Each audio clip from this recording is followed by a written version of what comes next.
Já, góður hlustendur, velkomin á Rauða borðinu. Í kvöld þetta svona rauði pennar næstu því. Við ætlum að ræða stórtíðindi í íslensku menningarlífi og bókmenntalífi að sænska fyrirtækið Storytel keypti 70% og ráðandi hlut í forlaginu og inn í forlaginu eiginlega megnið af bókútgáfu síðustu aldar og langt fram á þessa öld. Þannig inni mál og menning. Helgafell og Heimskringla og Vaka og meira segja eitthvað af Almenna bókafélaginu og Iðunn og eiginlega allt sem að nöfnum tjáir að nefna í útgáfusögu Íslendinga sem var næstu því síðustu 100 árum. Á þessu eru margir fletir og til þess að átta okkur á þessu hvað þetta snýst, hvaða áhrif þetta getur haft, hvort þetta sé upphafið einhverjum breytingum eða hvort þetta sé endaloka á einhverjum breytingum sem við höfum lifað af fylgst með undanfarna árum og áratugum, eru hingað komin sveit rithöfunda, Eiríkur Örn Norðdahl, Oddný Eir Ævarsdóttir, Sverrir Norðdahl og Margrét Tryggvadóttir sem á líka sæti í stjórn Rithöfundasambandsins og Gauti Kristmannsson sem prófessor í þýðingafræðum og kritíker. Ég ætla kannski að byrja á svona formlegan máta og spyrja þig, Margrét, af því þú nú í stjórn félagsins ykkar. Já. Hvernig lítur út fyrir þér? Hvað var að gerast? Okkur var bara öllum mjög brugðið og þetta kom okkur alveg gríðarlega óvart. Þetta svo sem, þetta svolítið flókið. Þetta ekki eitthvað bara svona eitthvað eitt. Þetta ekki það að við séum allt í einu eigum ekkert íslenskt bókaforlag. Þetta ekki þannig að það verði hægt að gefa út allar ljóðabækur eða neitt slíkt sko. Ég vona ekki. En okkur finnst þetta ekki góð tíðindi og ég held að stjórn Rithöfundasambandsins við erum reyndar að fara að hittast í fyrramáli og ræða þetta en ég held við séum einhuga það að svona okkar var svolítið brugðið en það líka sko rétt að hafa í huga að streymisveitans sem við höfum nú verið í hálfgerðu stríði við sem hún var stofnuð á Íslandi, Storytel, að þetta í raun og veru systurfyrirtæki, forlagið systurfyrirtæki og í raun og veru eru einhver 3 Storytel, það þetta sænska Storytel, svo streymisveitan sem íslensk fyrirtæki sem í eigu sænskra aðila og svo fyrirtæki sem tekur þetta upp, það heitir Storyside eða eitthvað svoleiðis og þetta verður í raun bara óskiljanlegur grautur og rithöfundar hafa ekki verið að koma vel út úr samskiptum við Storytel, hugsanlega á því einhverjar undantekningar, en það allavega rati ekki inn okkar borð. Það rati ekki inn okkar borð bara greiðslan fyrir? Nei, það svo sem kemur ekkert inn okkar því að það bara greitt í gegnum útgefundur, en fólk rosalega mikið að spyrja, kerfið ofboðslega ógegnsætt, fólk að spyrja samninga, þeir eru alls konar og þetta deilusjóður og þetta ofboðslega ógegnsætt, þannig að enginn eiginlega veit hvað hann mun fá og við höfum verið að gera kjarakannanir meðal annars greiðslu frá Storytel og það greiðslu fyrir hvert streymi frá 20 krónum upp í 200 krónur. Þannig að rithöfundar eru ekki að bera rétt sanngjarnt og býtum fyrir þetta og ársstreymi kannski 5-6 krónur upp í 40-50 krónur. Við höfum ekki séð mikið hærri tölur. Þannig að við höfum svona ansi mikið vara á og höfum haft það frá því að fyrst var vart við þetta fyrirtæki á Íslandi. Og það að sama sem við heyrum frá bara kollegum okkar í Skandinavíu. Það náttúrulega sænskt að þetta hefur verið að hasla sér völl víðar. Samningar í Noregi, ef ég skil þetta rétt, eru skárri fyrir rithöfunda í streymisveitunni, en svo náttúrulega útgáfan öðruvísi. Og hún, það mun að halda áfram að koma út bækur og pappír, en vonandi þá líka kannski meira úrval hér af rafbókum og hljóðbókum, vönduð efni, vegna þess að þar höfum við Íslendingar bara verið virkilega aftarlega á merinni og við erum náttúrulega eigum þetta tungumál og okkur þykir vænt við það og við þurfum að passa það. Við höfum eiginlega verið að þrýsta krökkum og unglingum og fólki út í bækur á ensku vegna þess að það hefur verið svo ofboðslega lítið í boði á þessu formi sem hentar með mörgum. Oddný, má ég spyrja þig, hvað þetta að forræðið útgáfumál að fara úr landinu eða þetta að streymisveitan sé komin yfir útgáfuna og geti valdið svona raðað tekjutapi rithöfunda sem svipað og tónlistarfólk hefur lent í, þar sem að þeirra sala á LP eða vínil og geisladiskum hrundi og þá fóru fólk að halda tónleika til þess að ná inn einhverju tekjum, en þessar streymisveiturnar gáfu ekki neitt, það voru mestalagi eins og kynning fyrir tónleikana og eigum að horfa á þá þróun eða eigum að taka þetta svona að valdið yfir útgáfun eigi að vera hjá okkur í íslenska menningu? Sko, ég veit ekki alveg hvort það spurning Ísland og ekki Ísland, heldur bara alþjóðafyrirtæki og markaðsfyrirtæki versus fyrirtæki þar sem að ábyrgðin meira gegnsæ og hægt að nálgast hana einhvern veginn og taka þátt í henni og rithöfundar á einhvern nátt geti tekið þátt í þessu ferli og það að fara úr landi, það yfirleitt þessi spurning að eitthvað sé ekki lengur á Íslandi. Það finnst mér yfirleitt, þá festist umræðan kannski á netinu það að maður sé á móti útlendingum, eða það bara eins og með eignarhaldið á orkuauðlindunum eða svoleiðis. En málið að það ekki spurning, það heldur stór fyrirtæki, það ekki hægt að sækja þau til ábyrgð, það mjög erfitt Þannig að þetta komið yfir í lögfræðipakkan og þetta komið úr okkar höndum þannig. Þannig að mér finnst þetta vera mjög neikvæð þróun. Mér fannst bara, þegar að forlagið var til úr öllum þessum smá, mér þótti á sínum tíma það vera mjög neikvæð þróun líka.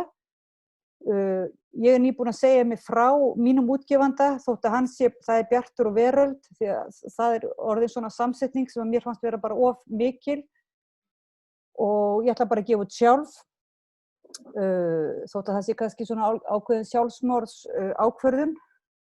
En þá finnst mér að bara vera líka ákveðið statement að ég vil hafa, sem sagt, ég vil vera þáttakandi í þessu ferli meira en boðið upp á. Og til dæmis mín samskipti við Storytel, að það til dæmis skrifaði útgefandi minn undir samning við Storytel án þess að spyrja mig leyfi. Ég sé bara allt í einu að það búið að lesa bókina mína og ég tala við rithöfundasambandið, þeir aðlagaði mér að taka vegna þess að Storytel hefði ekki virt neina samninga. Ég bara því miður kom því ekki í verk, að því mér langaði alltaf að hlusta á bókina svona af hégóma áður en svo náði ég ekki að einhvern veginn downloada þessu appi og mundi ekki Apple ID-ið og borgaði þessu Storytel í ára sem ég vissi af.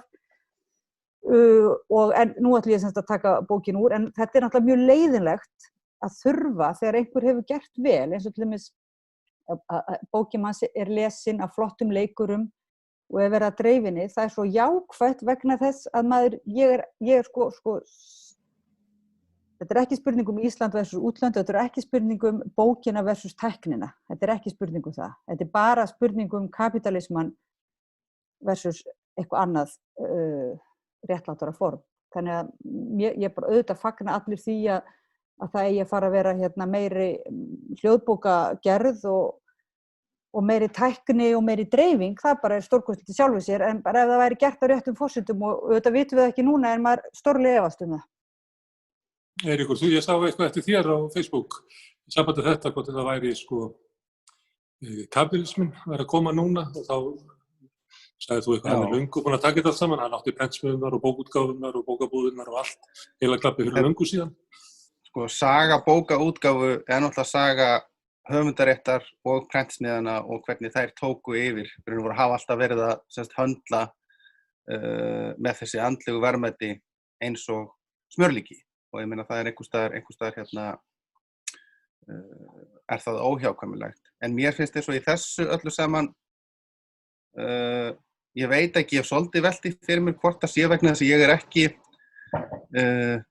er ekki í Reykjavík og ég mæti ekki útgefendunum mínum eða bókmenntamafíunum svona á daglegum basis. Þótt ég sé kannski ekki mjög fjarri heldur, en ég upplifi svolítið eins og það sé svona ákveðið kaupfélagsvald að leysast upp. Og það hafi komið eins og gerist náttúrulega bara, gerist allstaðar, gerist í Reykjavík líka, það er einhverjar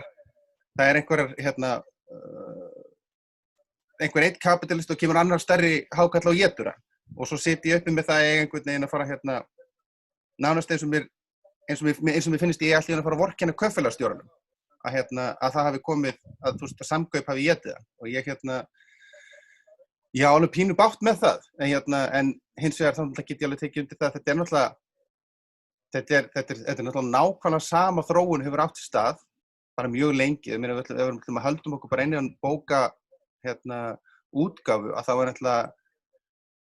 þá held ég að til dæmis bara Eymundsson sé mörguleyti stærra vandamál heldur en eignarhald Storytel og einhvers sænsks útgáfufyrirtækis á íslensku forlagi einfaldlega vegna þess að það einungunarstaðan svo ofsalega mikil að það þó allavega eitthvað svona raunverulegt mótvægi við forlagið.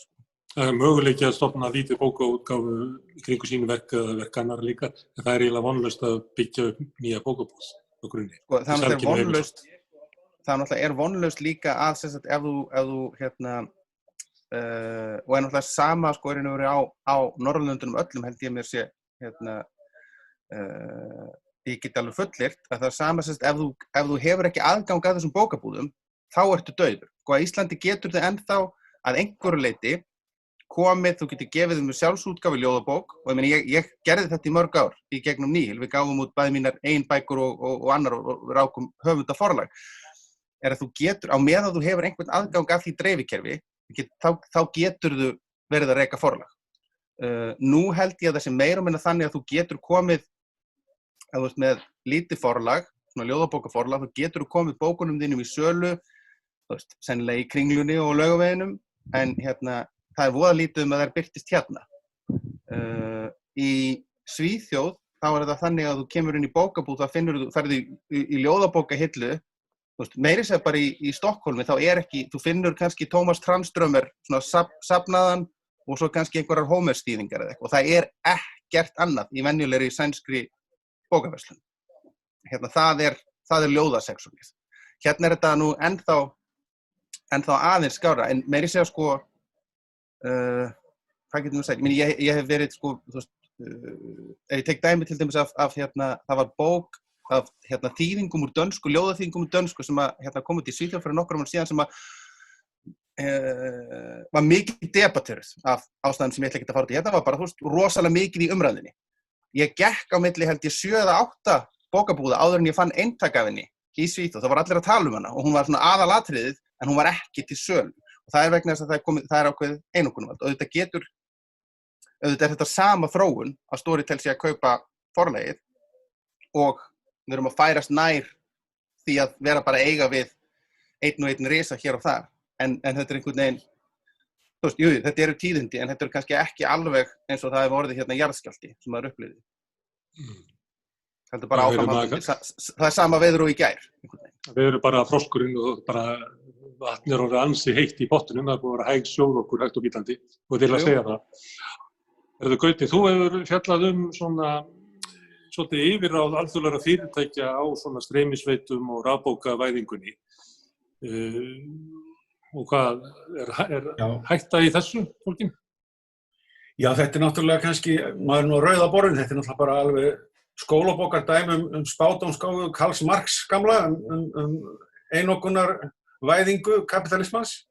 Þetta bara, það að gerast og eins og við varum að nefna áður, það var líka að gerast hér innanlands. Þetta náttúrulega kapitalist kerfi. En það sem ég hef miklar áhyggjur af náttúrulega þegar að hagnaðurinn fer að fara úr landi og þá er ég ekki að því útlendingar séu svo vondir, það bara breytir hlutum. Til dæmis eru íslenski rithöfundar á listamannalaunum. En það er hægt að færa rök fyrir því að skatttekjurnar af bókum, það dekka það. En ef það hægt að vera, þá getur nú vel verið að Storytel sér bara þetta. Skilji, það eru svona áhrif sem maður getur ímyndað sér og þetta er náttúrulega peningar sem fara úr landi og fyrir íslenska vinnu, einhverju marki, þetta fá höfundarnir eitthvað, en það er vitað að það verður lítið og þó að það sé hamrað á því í dag að það breytist ekki samningar og annað, það segir mér enginn að svona öflugt fyrirtæki fara að semja af einhverju óttablandinni menningarlegri virðingu við íslenska rithöfunda. Það verður ekki þannig. Þeir vilja bara að segja, við borgum það sem okkur hentar. Það verður þannig. Og þarna, þó að það sé einhverju samningar til í dag, ég er mjög hræddur að það verði nú bara svona í nokkur ár, sko. Og þarna, það held ég alveg klárt. En það sem ég hef svona skrifað í þessu sögulega, það er það sem ég hef kallað menningarlegt viðbragð. Og það er þannig, ég týnt þetta upp, sko, hvernig það gerist hér á landi, fyrst með ritöld, þá fólst það í því að við fórum að þýða og skrifa á íslensku, sem var óalgengt. Danir, Svíar og Normenn gera það ekki, eða miklu minna. Og það sést á tungumálunum hvað þau hafa breyst miklu meira heldur en íslenskan. Og sama gerist með þarna prentinu.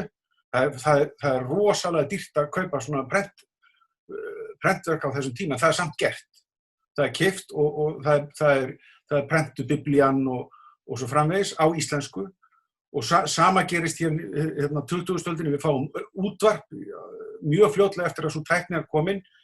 Og svo náttúrulega þegar Kanasjónvarpið kom, þá kom þverpólitískt menningarlegt viðbragð.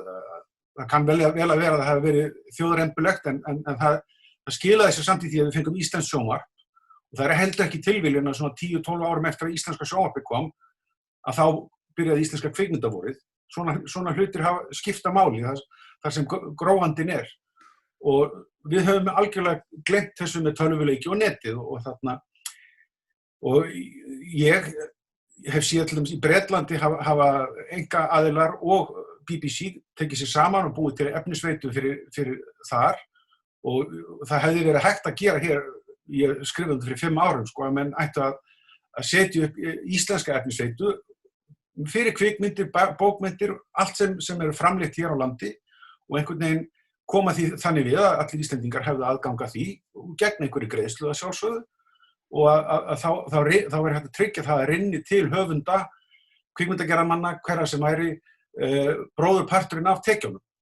Af því það er ekkit, þetta er engin sko geimvísindi að setja upp svona plattform til þess að dreifa efni.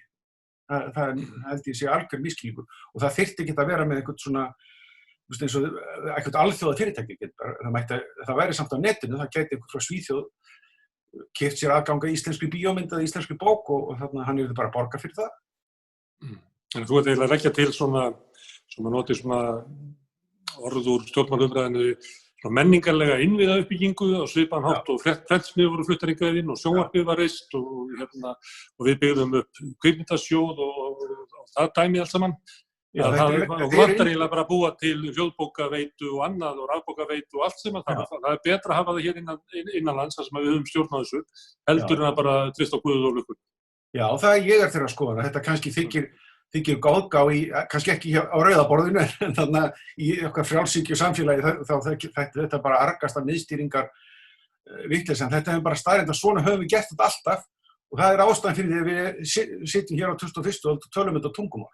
En Gauti, við vorum saman í stjórn rithöfundasambandsins manni árið og þegar þú varst með þessa hugmynd og við vorum öll sammáluð í og þetta var bara við lögðum þetta fram en af hverju var það ekki að veruleika?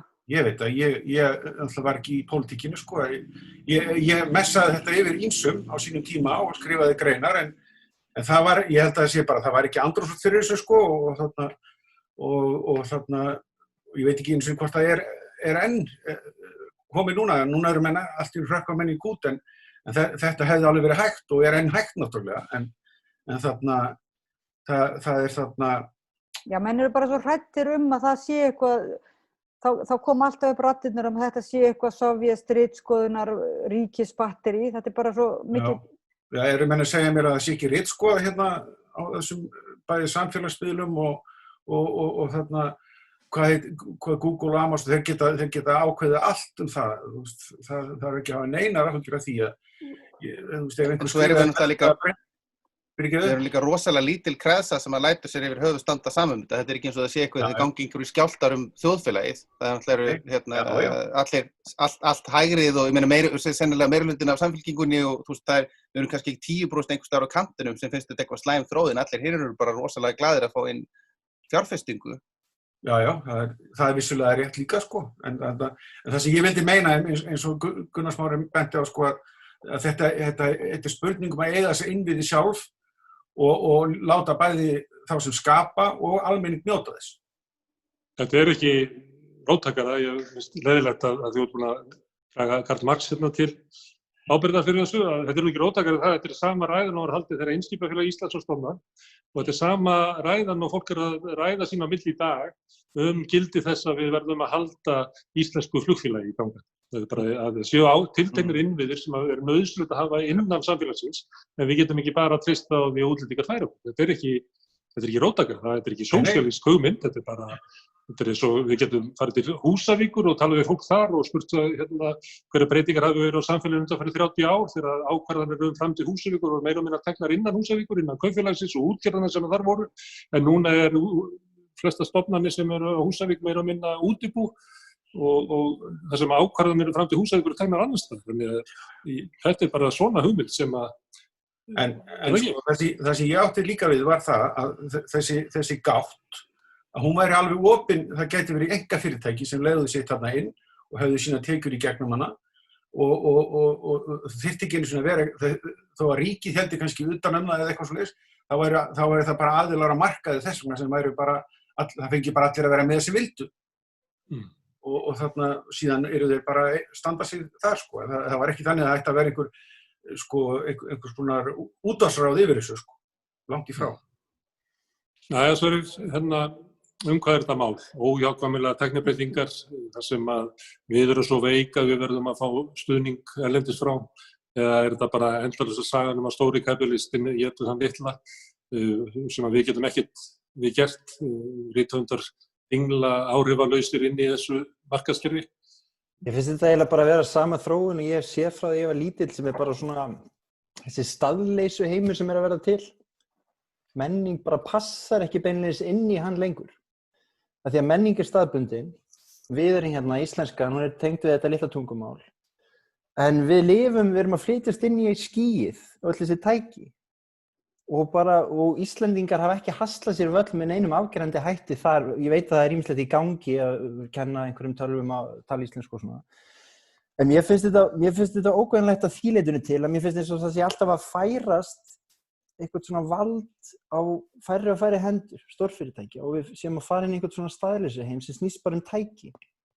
Og sama hvað við reynum mikið að varðveita íslenskunni og lagana því, þá munum við ekkert lifa af þar. Af því að rökfræði eða rökhugsun tækjana er önnur en rökhugsun mannsins í rauninni. Snýst tölur, stöðlun, einföldun, alþjóðavæðingu, straumlínu, einhverja svona lögun.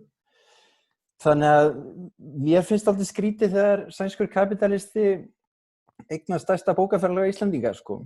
En að sama skapi þá fagna ég því að starfsfólk forlagsins og það góða fólk sem þar starfar, ef það er að treysta sinn rekstrargrundvöll og búa til sjóð fyrir íslenska bókmenntir og það allt, það er frábært. Ég er náttúrulega yngstur hérna líka og ég einhvern veginn fæðist inn í þennan svona, ég veit ekki hvað ég var að kalla það, síðmenningarlega heim. Þú veist, ég veit ekki svona hvað íslensk menning er, sko. Hvað er hún? Þú veist, hún er tilgerð í mínum með það. Þú veist, ég elst upp með amerísku bíómyndum, ég les á ensku, kona mín er frönsku, tölum 3 tungumál, ég búi hér og þar, ég kem hingað, þetta er bara sama dótið í gangi alls staðar annars staðar, Netflix, einhverja bækur, fækkar ört. Þú veist, þannig en að því sögðu, þá unni ég... Byttu Sverrir, þú varst eina mest við að segja rétt áðan að íslensk menning verið til, þú sagðir að hún passaði ekki einhvern veginn inn í þennan stóra heim og svo byrjar að efast hún sé fyrirbrigði sem það er raunverulega til. Hún er til, en hún er fyrst og síðast tungumálið og bókmenntirnar og náttúrulega þessi staður sem mótaði tungumálið. En það er eitt sem ég hugsa líka mikið þetta dæmis að sko íslenska verður náttúrulega til á norrænum slóðum. En móta síðan hér í 1000 ár út frá þessu harðneskjulega landslægi sem gat okkur af sér. En eftir því sem svona einhvern veginn tenging okkar við landslægið og staðbundna menningu rénar, þá veit ég ekki alveg hvað tilgangi tungumálið þjónabeinins lengur, sko. Hvaða sögur erum við Íslendingar til dæmis að segja? Af hverju erum við svona spenntir fyrir einhverju bandarískri mynd sem fjallar Eurovision? Af því að við komum þar fyrir í skrumskjaldri mynd. Þetta er svona, sko... Þetta er svo flókið, þannig eins og Eiríkur segir, mér finnst bara mjög rökrétt í sjálfu sér eitthvað stórt erlent fyrirtæki eigi einhverja bókaútgáfu hérna. En mér finnst það líka dálítið skelfilegt. En ég get ekki summerað þetta mál upp í fáum orðum að því eins og sér þá vaksa bara greinar í allar áttir þegar ég fer að hugsa þetta. Ég finnst þú svo tala svona eins og við bara fara heim og bíða dauðans. Nei, ég er að segja... Það búið, bless! Nei, það sem ég er að segja, ég fættist inn í ástand þar sem að dauðin er bara einhvern veginn hið sjálfsagða viðvarandi ástand. Ég held að með nú alveg halda því sem til haga, við fættumst held ég öll hérna við borðið inn í þennan síðmótinska heim, sko. Þó þú sért yngri en við þá hefur þetta nú einmitt þetta er ekki æðislega nýtt, sko. Ég er líka, ég meina síðan fólk er að alast upp við Bob Dylan, skilur, það er hérna, þá hefur fólk verið í einhverjum svona staðlausu heimi, það er einhvern veginn að Já, við erum alltaf... Við erum ekki öll bara einhvern veginn með njál, hérna, með njálu í kollinum heldur eitthvað. Nei, en samt eins og börnin okkar og börnin mín, þau eru náttúrulega fæðast inn í símana til dæmis, með öðrum hætti en sko, þú veist. En nei, ok, við erum öll sami fingrasmellurinn bara, sko, í sögu mannkins. Já. Nefna það, tökum það sem að Sverrir er að segja. Kannski er það bara, kannski er það rétt fyrir sig. Við bara erum á þeim tíma þar sem að svona menning eins og var hér, þú veist, hún getur ekki lifað í þeim heimi sem er að fæðast með þessum alþjóðavæðingu og stórfyrirtækjum og við hljótum bara að hverfa og við erum kannski bara óefnar kynslóðir að lifa þessi þjáningaríku augnablik en það er ekkert að stoppa það.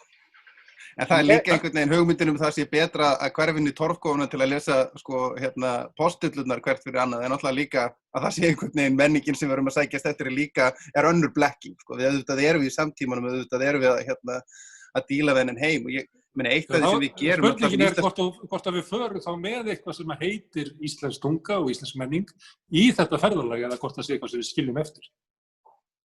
Já, ég meina á íslenskt sjónarhorn og staðbundið sjónarhorn. Ég meina, ég held að það sé líka, sko, þú veist, það þarf ekkert að vera heldur bara Íslands, sko, staðurinn, það, sko, perspektífið sem þú hefur sjónarhornið heiminn, það breytist, sko, ég sitt hérna upp á annarri hæð og horfum gluggann ef við fer niður, og þá horfir heimurinn öðru svið og það er önnur saga sem ég segi hérna upp og ég segi hérna niðri.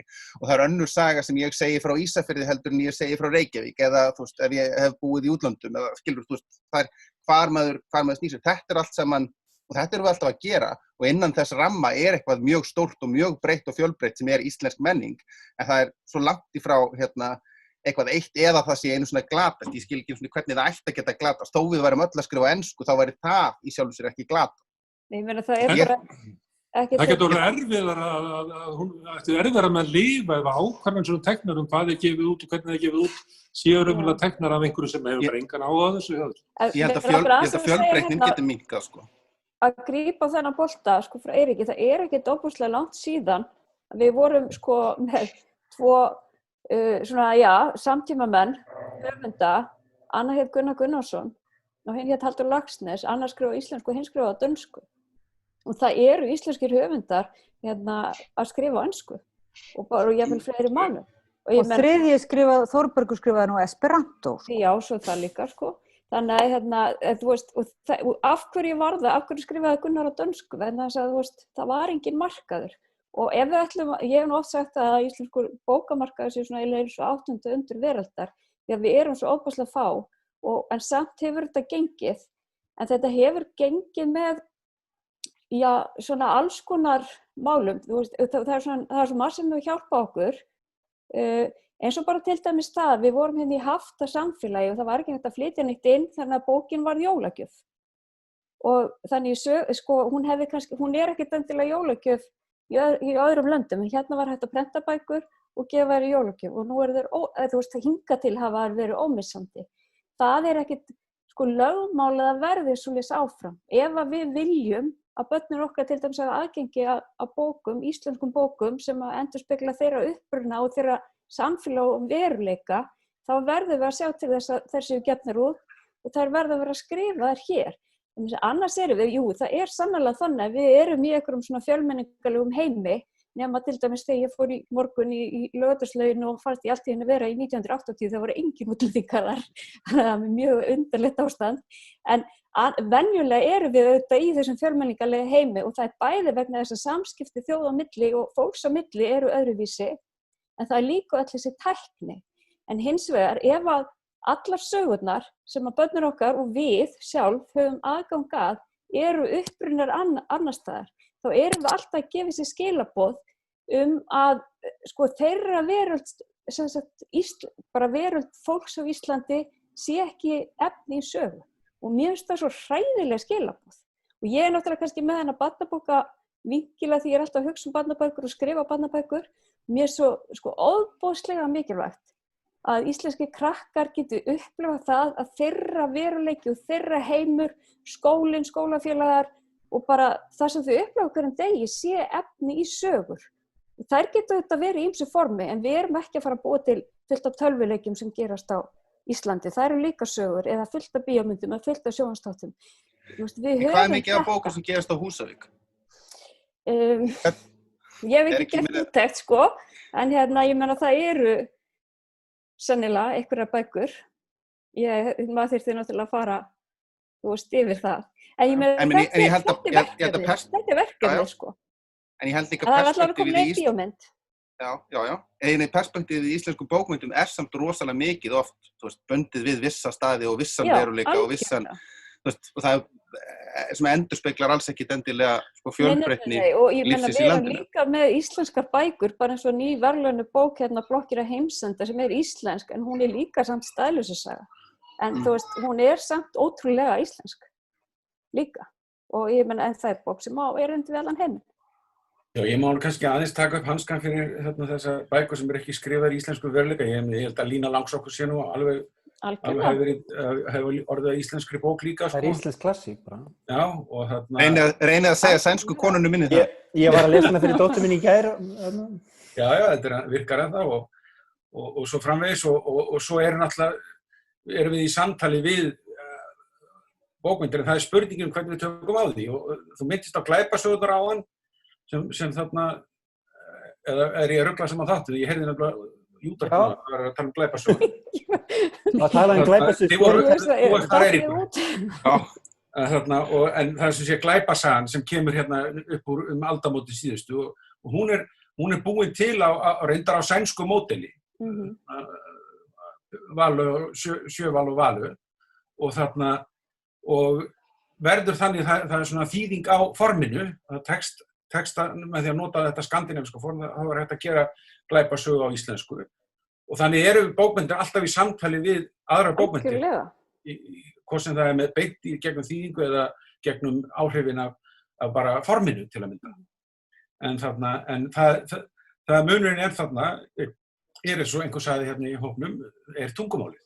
Já, það er spurning það er spurning, en líka við erum alltaf að berja, rithöfundar og menningar fólk er að berjast gegn einhæfni og með fjölbreytileika og það skiptir engu máli, við viljum bara að það sé skrifað á íslensku og það sé skrifað allt, það sé með Húsavík og bara allt. Já. Það er raunverulega jákvætt, en tendensin hins vegar hjá útgáfufyrirtækjum hefur verið frekar að minnka fjölbreytni og til dæmis glæpasagan hefur tekið meira og meira pláss og þótt að maður sé ekkert endilega á móti glæpasögunni þá bara minnkar, það er ákveðin svona hagfræðilegu ruðningsáhrif.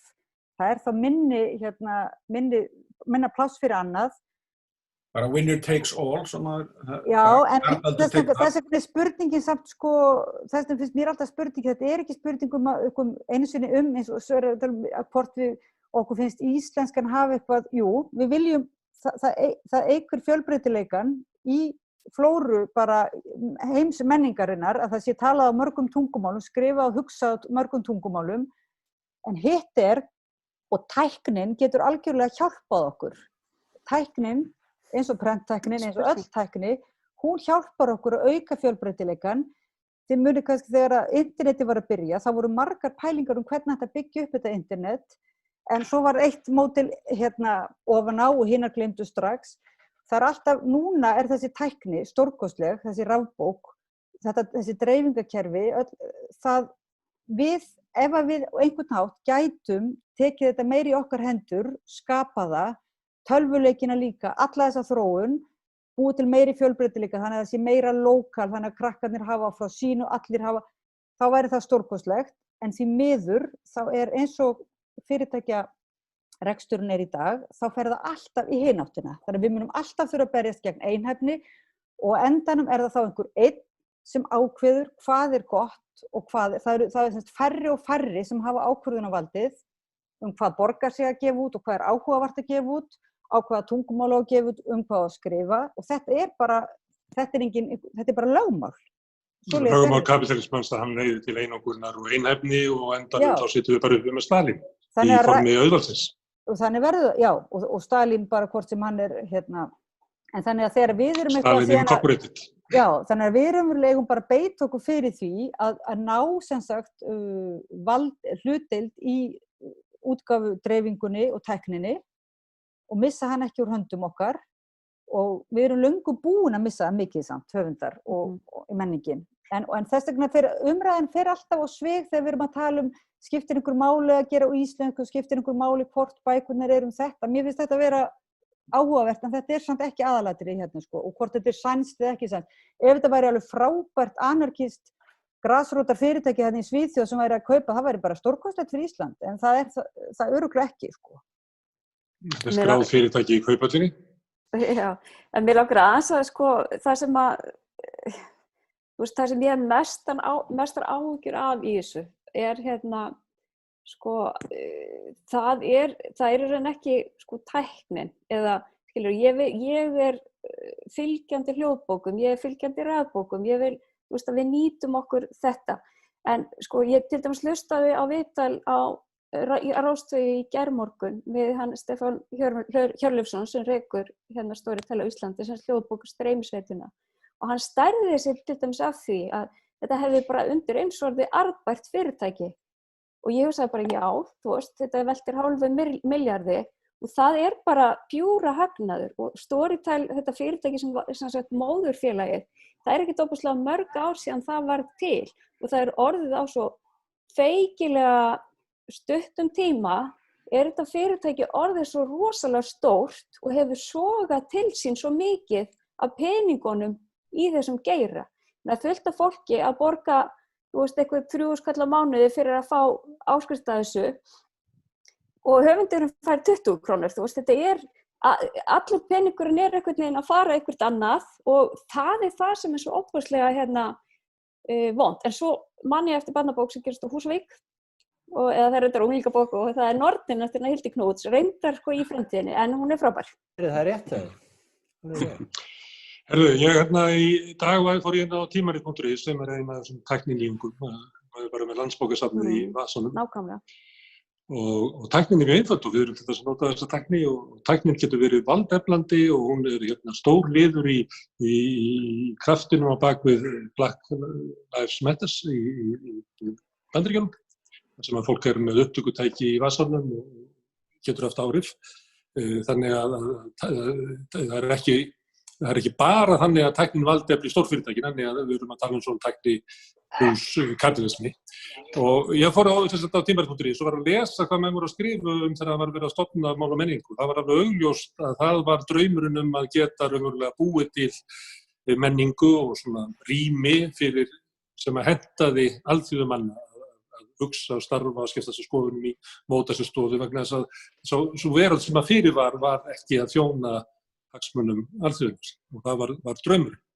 Það er síðan löngu seinna sem að menn fá þá trú að það sé hægt að hafa þennan draum í samlífi með auðvaldinu, kapitalismu. Ég er blaðamaður, ég kem inn svona kannski sem önnur kynslóð blaðamanna sem að gengur inn í þann draum að það sé vél sem að keyrir áfram fjölmiðluna og ofan á því sé samfélagsleg þjónusta sem einkafyrirtæki getur veitt og það virkaði þannig víða heim að það var markaðsdrifin aflvél sem að keyrði áfram fjölmiðluna en ofan á þeim var samkomulag í samfélaginu að ritstjórnir skyldu hafa ritstjórnulegt frelsi, að þeir skyldu veita almenna þjónustu eða væru að ganga erinda eins frekar en annars umfram það sem samfélagið þoldi. Þetta var alltaf fengið erinda valdastéttarinnar, en það var svona samkomulag það. Og þetta gekk kannski á Vesturlöndum í 60-70 ár og Íslandi kannski í 40 ár, svo bara dó þetta. Og þá lenti ég og fleiri blaðamenn því að vera að stöðra sig. Hvað gerum við núna? Þessi veröld sem við lifðum inn í og töldum að myndi ganga. Ég tók meðal þátt í því að reyna að koma fjölmiðlum inn í skráð félag í vonum að það myndi venda það einhvern veginn á meiri hátt en með því að hafa það í eigu örfára auðmanna. En við stöndum aldrei að horfa því að þetta bara farin, þetta veröld sem bara farin og hvað gerum við þá? Þá hugsa maður, kannski verðum við bara að fara til 19. aldar, kannski verðum við bara að byrja að finna einhvern þráðinn sem að týndist og það spurningin, þessu langa inngangi. Að Mál og menning var stofnuð á rauðum pennum, meðal annars, getur það verið að rithöfundar og bókmennafólk standi fram yfir því að samlífið með kapítalísku fyrirtækjum endar, við getum rakið sögu Máls og menningar sem að saminast og svo verða enda stærra fyrirtæki og Björgúlfur kaupir það og síðan því bjargað út úr einhver þroti og það verður aftur eitthvað startup fyrirtæki og síðan verður rennar einhver samröfnu og einhver keyptur út og svo bara puff, allt í einu orðið hluti af tækni fyrirtæki í Svíþjóð. Getur það verið að það er bara hugmyndin það að við getum rekið menningu í samlífi með kapítalískt markaðsfyrirtæki hún bara stenst ekki.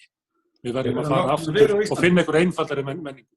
Við höfum náttúrulega verið á Íslandi og meira að segja þessi blómatímar blaðanna voru þau ekki að hluta til rekin líka af fyrir skattgreiðanda eða minnst einhvern veginn það sem ég er að meina þá flokksblöðin voru eiginlega gamli tíminn svipað á hugmyndin á bakvið stofnun Máls og menningar að menning hugsjón og við erum drifin á það slíku og ríki keypti ykkur auglýsingar í flokksblöðun og hélt sem ykkur í jafnvægi í dag. Síðan kom hugmyndin með DFF og síðan með styrk Morgunblaðsins, stofnun Bylgjunnar og Stöðvar 2 að það væri hægt að búa til fyrirtæki sem væri í fjölmiðlum, sem væri drifið áfram á markaðslögmálum en gæti veitt hina almennu þjónustu. Þetta náttúrulega kerfi hrundi endanlega við hrunið og eftir það eru blaðamenn bara háðir í að þykja ölmusu af ríkasta kallinum.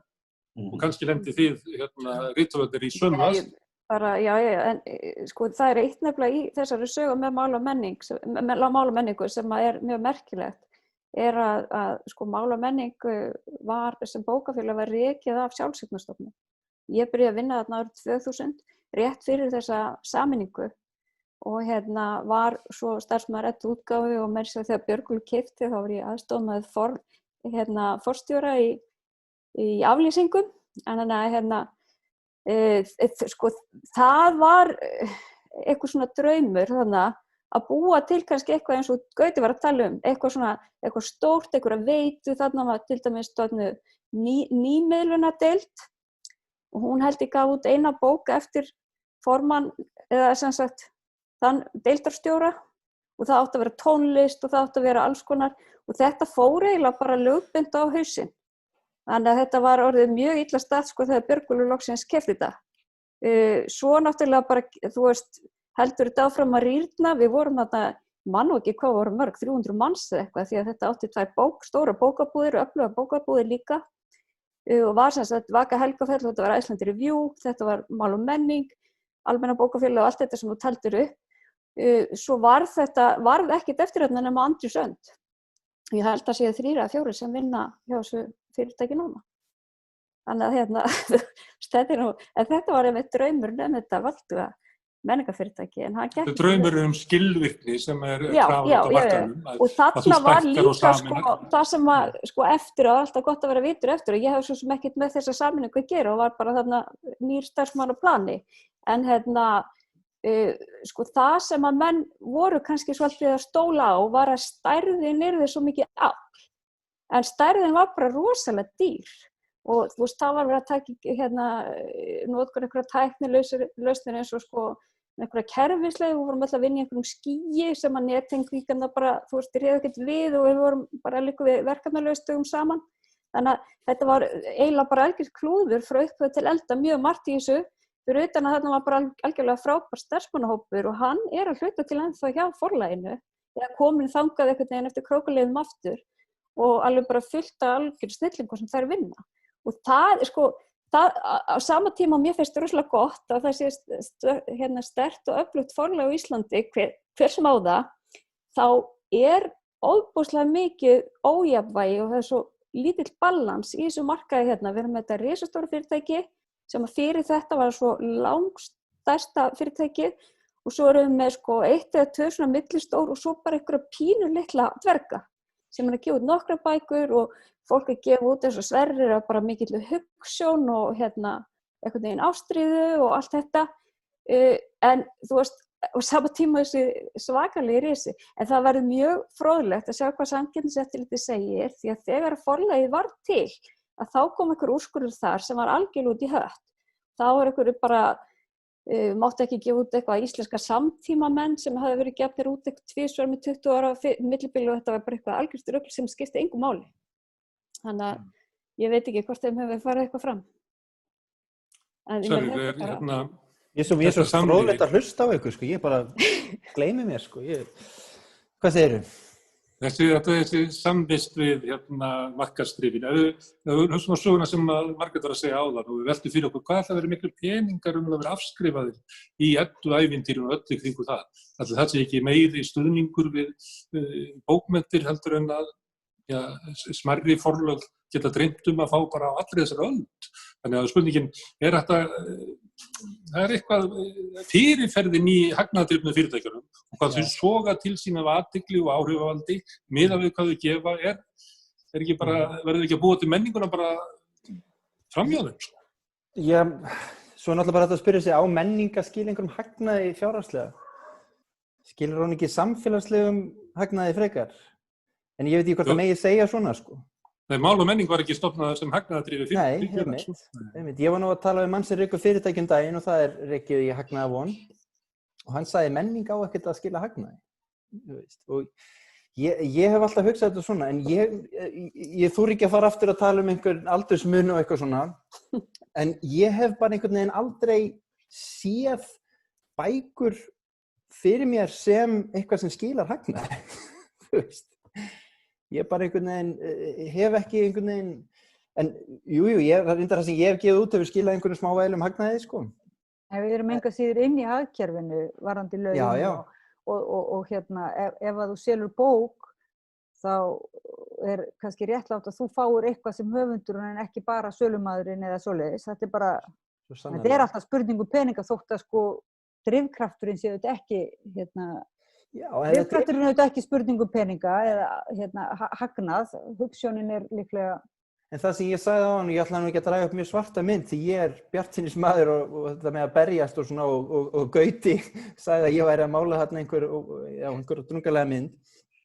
En þetta er náttúrulega spurning um peninga, þetta þrýst inn í hagkerfinu, þetta er samt ekki spurning um peninga. Bókaútgáfa er ekki spurning um peninga og þegar maður sér til dæmis bókafólk hægða sér með einhverjum hætti sem manni finnst svíðingslegur, þá sárnar manni það á annan hátt en þegar fyrirtæki á öðrum sviðum gera það þegar maður býst einhvern veginn síðu við því, en það er náttúrulega bara mjög næf. En ef þetta snýst þetta samt um peninga?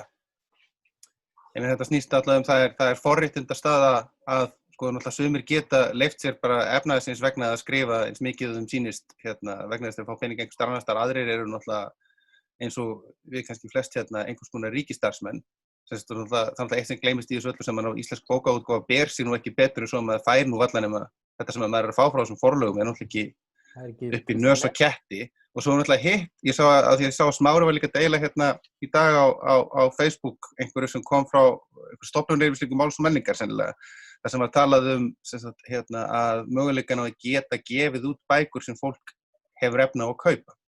Og það hafa náttúrulega verið eitthvað sem ég held að íslensk menning hafi algjörlega brugðist í síðustu árin. Bækur eru bara alveg svívirðilega dýrar. En ég vildi bara koma inn að auðvitað er það er rosalega stórt. Við getum ekki horft framhjá efnaðars. Þetta snýst um peninga líka. Ég má segja, ég er í 9-5-unni, ég hef ekkert efnað að vera rithöfundur. Ég er í 9-5-unni, ég gef út bækur, skrifa bækur, þýði bækur, allt bara og börn, sko. Ég veit ekki alveg hvernig ég ætti að koma fyrir mig fótum í íslensku samfélagi öðruvísi. Ég var reyndar að tala bara um hagnaðardrifin fyrirtæki, ég var ekki til að fara út úr sko peningahagkerfinu. Nei, ég reyndi mikið að koma að tala við skattinu og forlagið mitt litla forlagið væri ekki hagnaðardrifið, sko. Það tók mig ár að koma með skilningum hvað ég ætti við. Ég held bara þessi hugsun sé ekki til hérna, sko.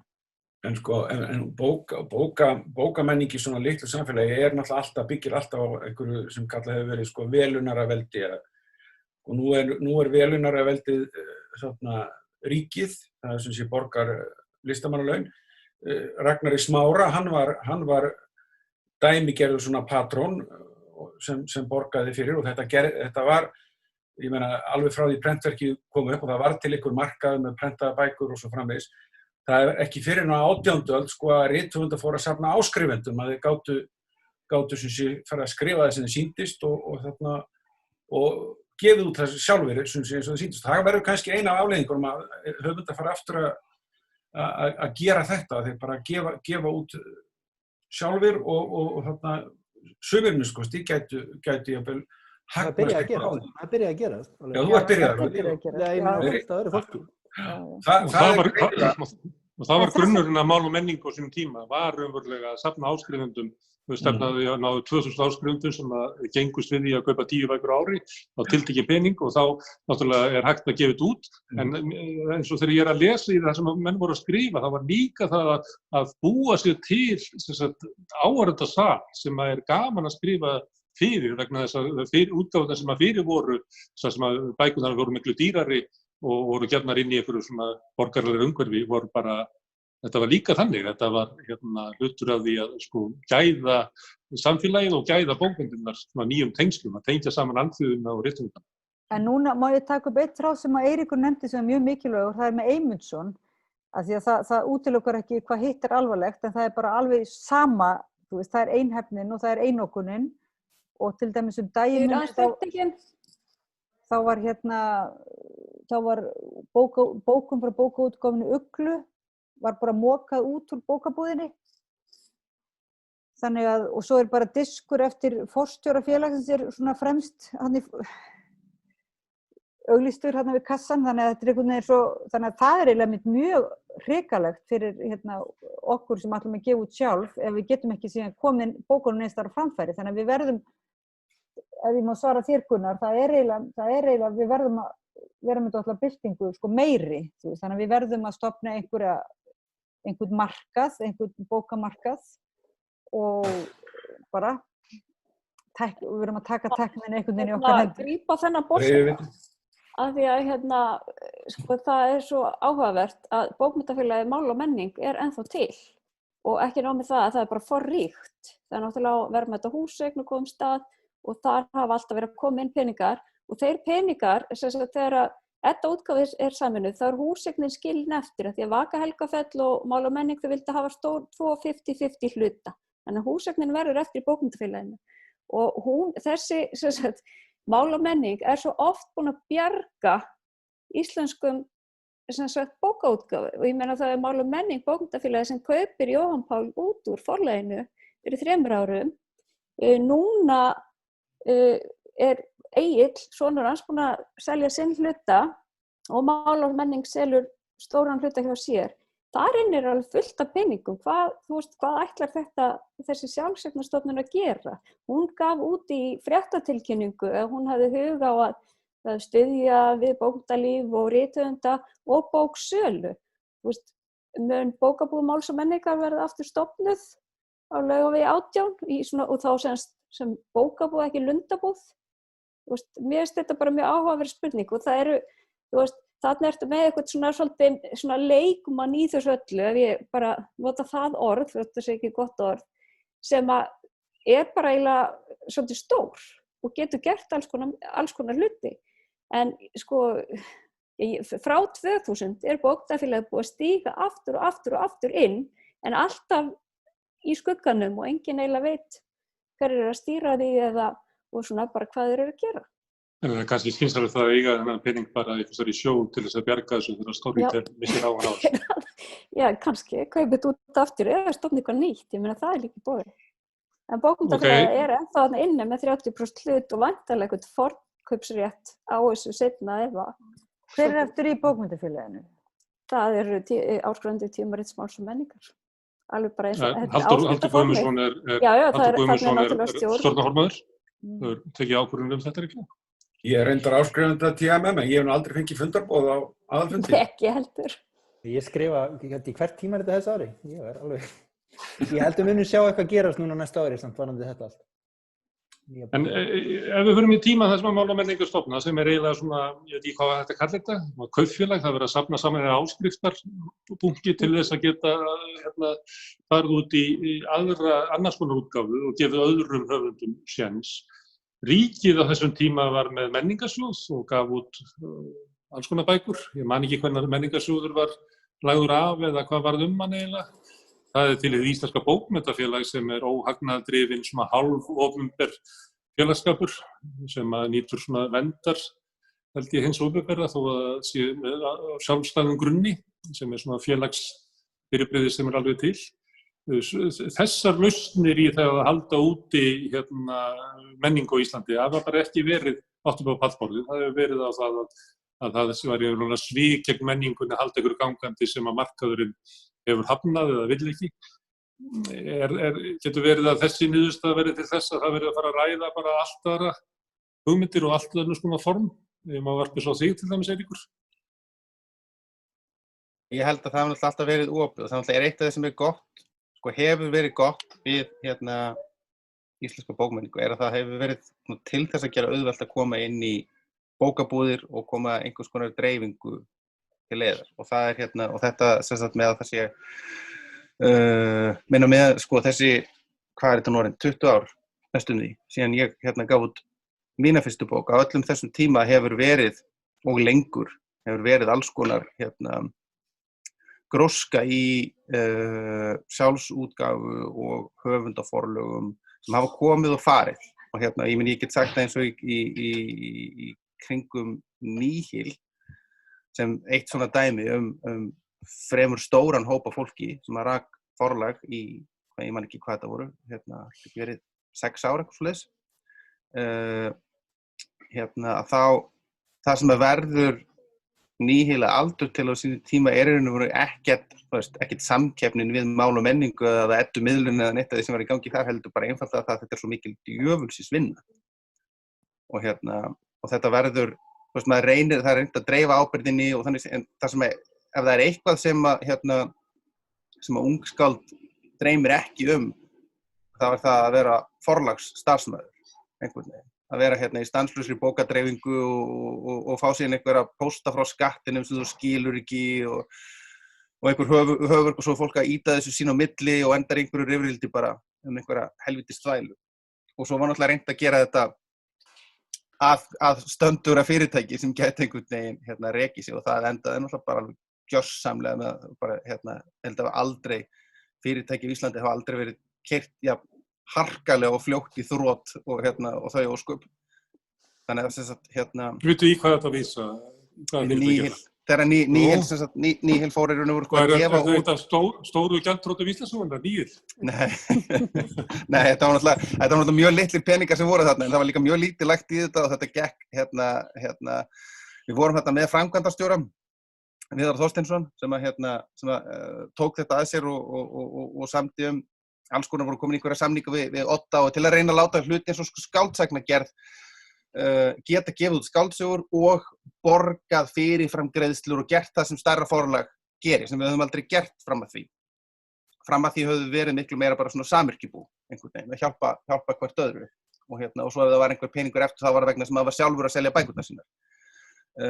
En þarna bara, við gáfum út nokkra skáldsögur, lögðum út einhverja peninga til þess og þær seldust, held að verið 3 sem kom út þetta haust og svo sem seldist minnst held ég hafi selst í 40 eintökum sem að bar sig ekki, ótrúlegt satt. Og ég veit ekki hvað segir, þú veist Nei, ég ætla ekki að snúast þetta ekki kastljósþáttur gjaldþrot Nýhils, ég ætla ekki að bróti það. En þú ert kannski að lýsa sem svona tilraun á því að fara eitthvað sem svona bú, þar sem að menn koma saman og að vinna og reyna að koma því yfir á næsta level, að það náttúrulega deyja margir á leiðinni vegna þess að það kemur ekkert með því. Það engin meðgjöf sem kemur með því að breyta bara vinafélagi í EHF. Maður á ekki smjörlíkisgerð og þar alveg ekki sjálfstæður og svo hægt að fara aðra leið sem til dæmis að taka partus eða meðgönguljóð, þá útgáfu sem hefur farið mjög mikið í gegnum hvað að segja, bara í gegnum Reykjavíkurborg, bara í gegnum samstarfi bókmenntaborgina og styrki og þannig, en það verður líka svo rosalega fljótt bara svo leiðinlega borgaralegt. Það er orðið svo, þú ert strax komin einhvern veginn inn á, þú veist orðið einhvern veginn, þú ert ljóðskáldið hans Dagsby Eggertssonar og það er einhvern veginn ekki, þú veist, það er ekki endilega mjög spennandi leið heldur, sko, með fullri virðingu fyrir það mjög mikið af fínum bókum sem komum þar út og mjög mikið gott starf sem þar er unnið, ég ætla ekki að gera lítið út í, en það er einhvern veginn þessi leitun að sjálfstæðinu, sko. Já. Ég nefndi menningarsjóð, eitt af þessum menningarsjóðu gerði var hann ekki að gefa út þýðingar, svona, mat á því að þetta verður að vera til á íslenskri tungu. Sú nefnd kemur ekkert sama lengur sem að velta fyrir sig að þetta verður að vera til á íslenskri tungu og þýðingar hafa, það held ég staðreynd er það ekki að svona þýðing á svona stórvirkjum og því sem bara nauðsynlegt til þess að við getum haldið áfram að tala heiminn á íslenskri tungu, þá verðum við að fá töluverðan slatta af þýðingum inni. Er eitthvað að því að það sé eitthvað fyrirbrigði eins og menningarsjóður sem er ekki að ríkinu sem bara dælir þessu inn svona 40 bókum á ári? Já, það er nú reyndar. Við getum hugsað, sko. Já, sko, þegar Guðrún Helgadóttir kom þarna í gegnum þingið á sínum tíma þýðingasjóði, svo var honum steypt saman við kynningasjóð og aðra sjóði og er núna hluti af Miðstöð íslenskra bókmennta og þeir styrkja aðeins þýðingar. Þetta eru bara sko, þetta er eins og þeir segja á ensku peanuts og þarna ég meina þetta er einhverja 20 og eitthvað milljónir á ári sem sé fyrir allt heila klappið og þar geta líka afþreyingar, það er hægt að sækja mjög afþreyingar bókmenntir líka þar sem er kannski alveg eðlilegt en svona fyrst eftir að hann kom, þið munið kannski eftir á 10. áratugnum, þarna sum ykkar allavega þegar það var að koma út Dostojevski og þarna Joyce og svo framvegis í vönduðum útgáfum og það var út af þessum sjóði og þarna sjáum við hvernig velunarkerfið virkar sko. Að það er til peningar og það er dagskrá sem sé og það er eitt af því óttast með þessu fyrirtæki þarna Storytel að það taki dagskrárvaldið af okkur og þarna það er dagskrá og það kom út alveg heilmikið af svona bókum og það er enn slæðast í gegn bækur svona og þær fá stuðning frá miðstöðinni en það er svona meira eins og Dante, það var þarna Sigurður Gísli Pálmason held ég sem styrkti það sem sé velunari, svona patrón og þarna en það sko ég veit ekki það væri náttúrulega langt best ef ríkið og kannski einhver svona velviljuð fyrirtæki tæki sér saman og rækju einhvers konar eða hefðu svona sjóð eins og þennan bara miklu stærri og það væri kannski einhver dagskrá með það hvað á að gefa út stórvirki heimsbókmenntanna. Það er reynda kemur furðu mikið út og hefur komið furðulega mikið út af merkilegum bókum. Tíðina fólk tekur bara oft ekki eftir því sko að það er ekki svona í miðju umræðunar. En það er sama sko, ég sitt núna hérna yfir Tárafjallinu eftir Tómas Mann og ég fekk styrk fyrir því að hann dugir kannski fyrir 10% af þýðingarlaunum samkvæmt rithöfundasambandinu, samningur rithöfundasambandsins. Þannig að, en sem sé að því að ég er einmitt að gera það sjálfur, ég er með þarna sjoppu í háskólanum, heitir Þýðingasetur og ég bara geri það sjálfur ásamt vinum mínum í þarna sem vinna með mér í þessu og þarna það væri eina leiðin sem kom út slíku verki bara einfaldlega vegna lengdarinnar sko. Og þarna en það vantar sem sé einhvern svona input inn í þetta eins og er. Þess vegna kemur hann kannski minna út af svona merkilegum bókum upp á síðkastið.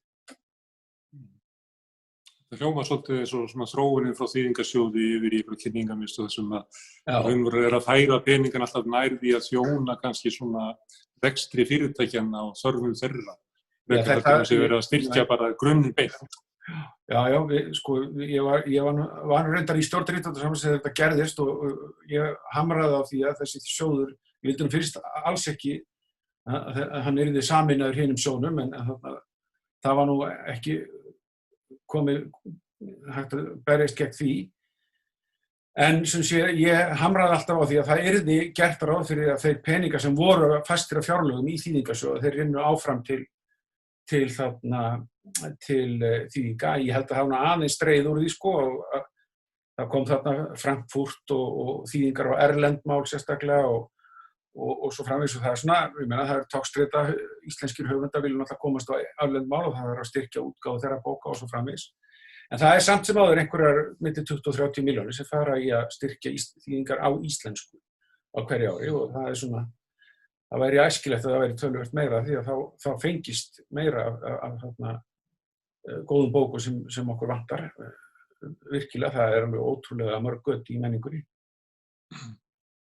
Íslenska bókmenntafélag, það svona alveg opinbert fyrirbrigði sem að sinni sínu hlutverki svona.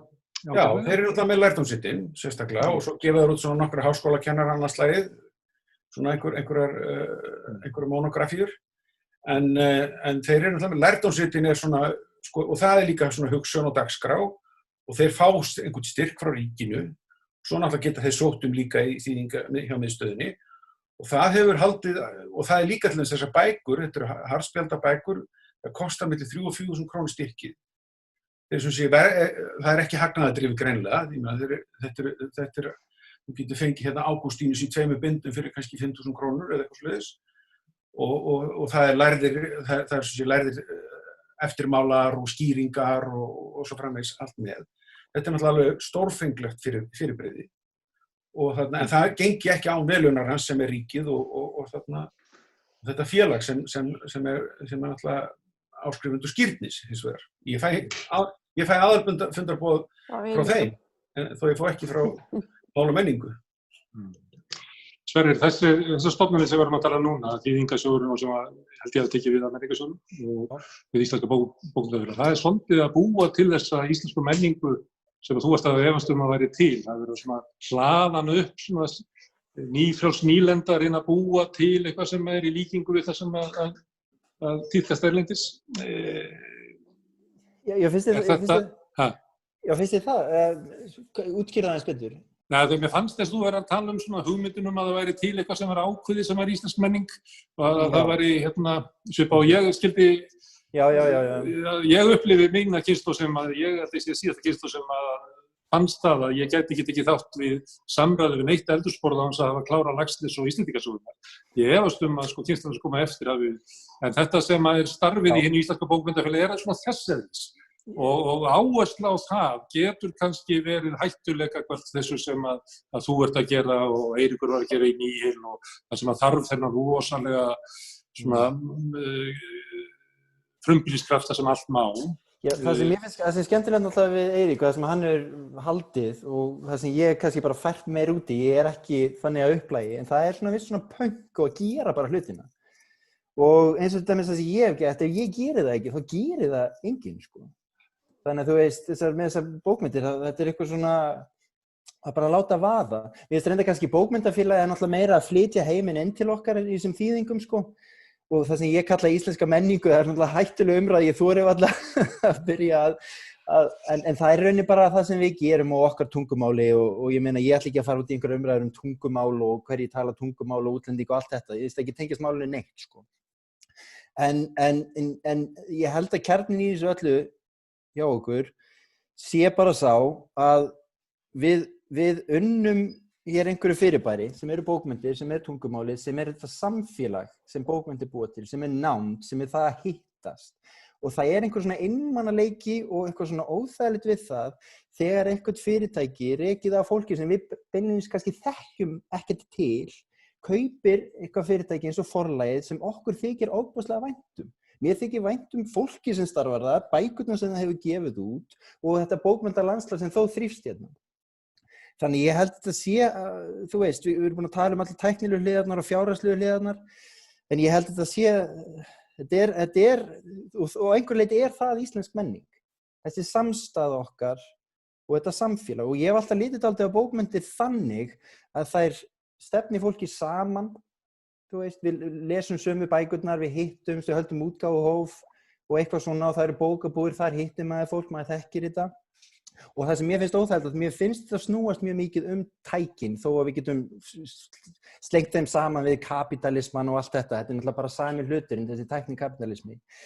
Og hann sá að hún flytur þessa neyslu, vil nota það orð, á bókum til dæmis inn í einhvern rými sem er óáþreifanlegt og svona fjarlægt og einhvern veginn, og kannski hljóma ég gamaldags, kannski ég eitthvað bara hallærislegur, en þetta er bara eitthvað sem stríðir gegn því hvernig ég er í tilverunni, Veruhætti mínum, en við gerast alltaf háflegur, Þú búin að auglýsa hér að þú sett yngstur og þar átt þú mest í framtíðinni og þú horfir frekar svart fram á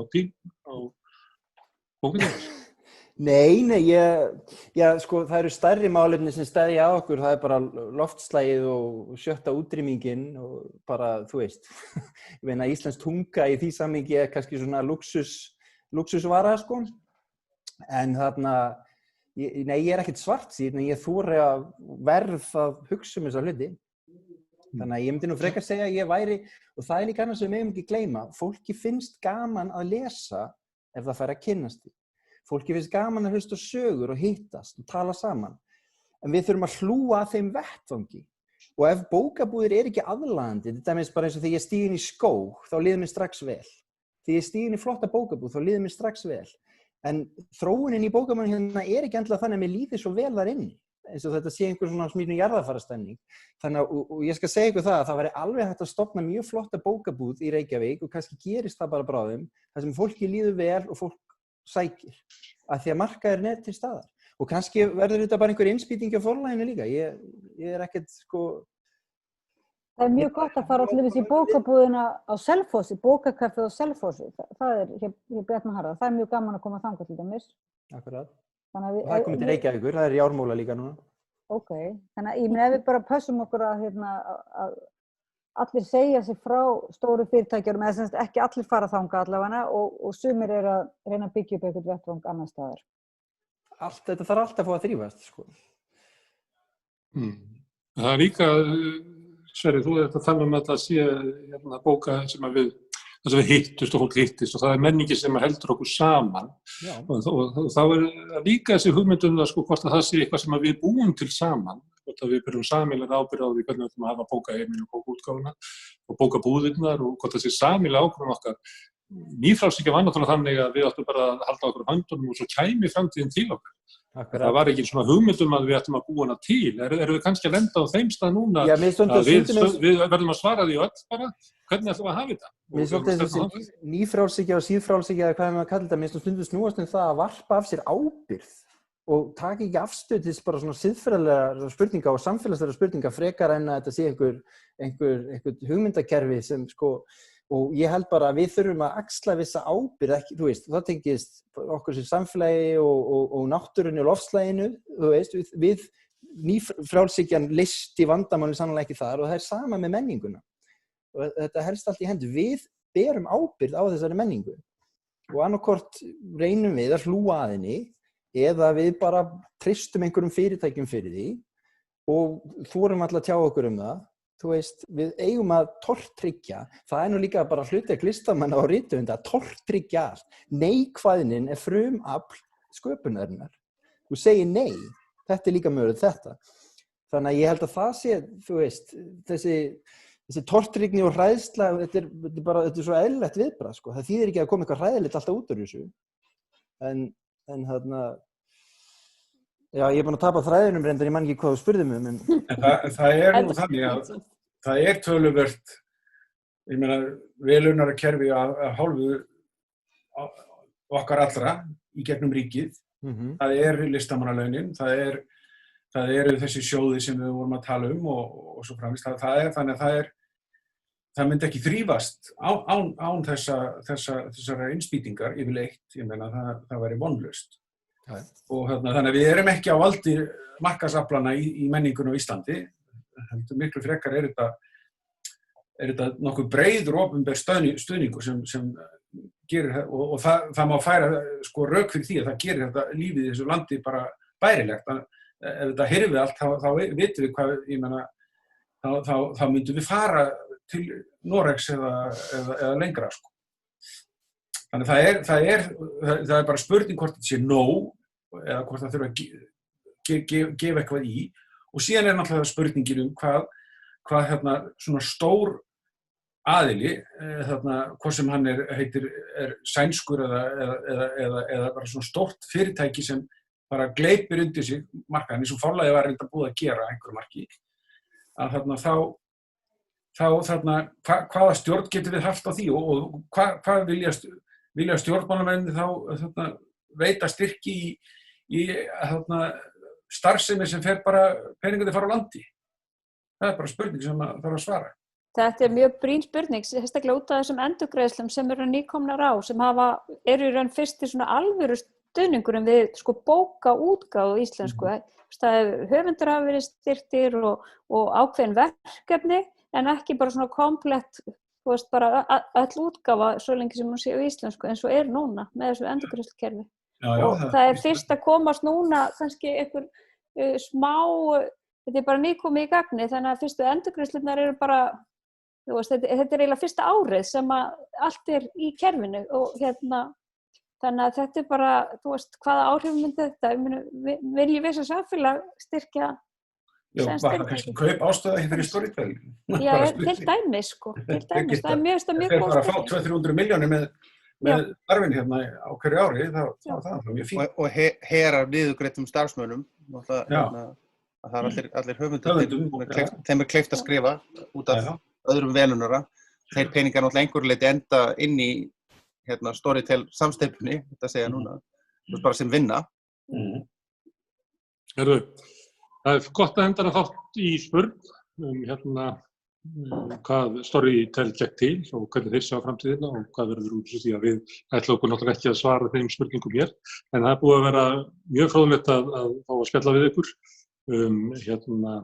íslenskar bókmenntir, stöður rithöfunda og bókútgáfu eftir stór tíðindi sem að gerðust þegar Storytel, sænskt fyrirtæki, keypti ráðandi hlut í Forlaginu sem að felur í sér raunverulega megnið af útgáfusögu Íslendinga svona síðustu 80-90 árin í það. Ég þakka ykkur kærlega fyrir Eiríkur Örn Norðdahl, Oddný Eir Ævarsdóttir, Gauti Kristmánsson, Sverrir Norðland og Margrét Tryggvadóttir og hlustendur þakka ég fyrir að staldra við og hlusta á okkur. Þáttinn þennan má sjá á Facebook síðu þáttarins og YouTube, hann er líka fáanlegur á podcast, hér eru allar veitur notaðar til þess að dreifa út fagnaðarefninu.